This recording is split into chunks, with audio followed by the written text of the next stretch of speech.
Hello दोस्तों, विश्व किरण में आपका फिर से स्वागत है। सीता जी का जब हरण किया गया, उसके बाद से जो उनकी पीड़ा शुरू हुई, वो 11 महीने तक चली। बाद उसने कई सारे दुखों का सामना किया। तो लंकापति स्वयं अपने बल से अपनी इच्छा पूरी करना जानता उसे है। कई बार डराया गया, धमकाया गया, परेशान किया गया। कई बार कई सारी दिव्य लालच आभूषण, हीरे, मोती, माणिक, रेशमी परिधान, संसार के सर्वोत्तम भोजन, बहुमूल्य पेय पदार्थ अर्थात संसार के सारे सुख हाथ बांधे तुम्हारी सेवा के लिए खड़े हैं। दी तुम गई। कहाँ उन्हें जाओगी? ये तो कहा रानी गया कि मंदोदरी मंदोदरी और हमारी तुम्हारे सब पुत्रियां दासियां बनकर दासी तुम्हारी सेवा बनकर करेंगी। रहेगी। सारी रानियां तुम्हारी दासी बन जाएगी। कितने सारे लोभ दिए गए, लेकिन वो अडिग रही। सिर्फ इसलिए उसे डराया गया क्योंकि रावण उसे पाना चाहता था। रावण चाहता था कि वो झुक जाए। रावण चाहता था कि वो उसके पास आ जाए, वो उसे हासिल कर ले। सिर्फ इसलिए वो डरी रही, सहमी रही, दर्द को झेलती रही। लेकिन जब राम जी समुद्र पार करके लंका आए भी, तो उसने अंगद को शांति दूत के रूप में भेजा। ठीक है, राम जी चाहते थे कि रक्तपात ना हो, राम जी चाहते थे कि कोई प्रॉब्लम्स ना हो, इतने जनों की मृत्यु ना हो। यदि वो रावण सीता जी को सम्मान के साथ उन्हें लौटा देते हैं, तो वो युद्ध नहीं करेंगे। राम जी क्षमा कर देते रावण को, लेकिन क्या सीता जी क्षमा कर पाती?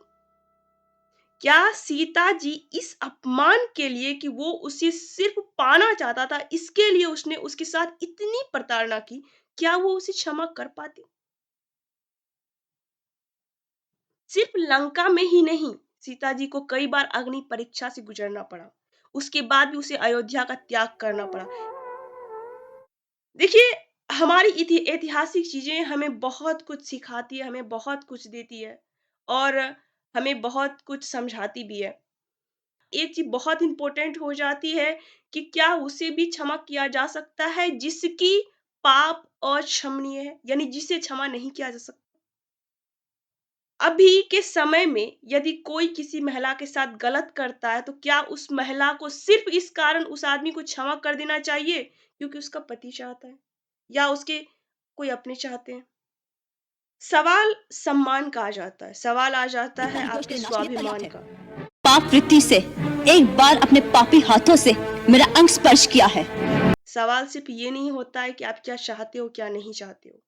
हालांकि रावण को दंड दिया गया, उन्हें उनकी मृत्यु हुई, पूरा खानदान उनका नाश हो गया।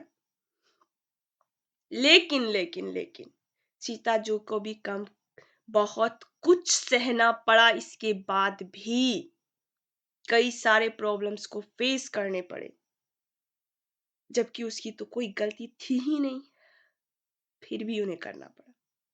क्या करें, हमारे समाज की दुष्चक्र ही ऐसी है कि यहाँ पे वो भी उन्हें भी प्रॉब्लम्स फेस करने पड़ते हैं जिनकी कोई गलती होती ही नहीं है। कोई गलती नहीं होती है, बट उन्हें प्रॉब्लम फेस करने पड़ते हैं। तो आप बताइए, आपकी क्या राय है इस बारे में? Thank you so much for watching my video. Thank you.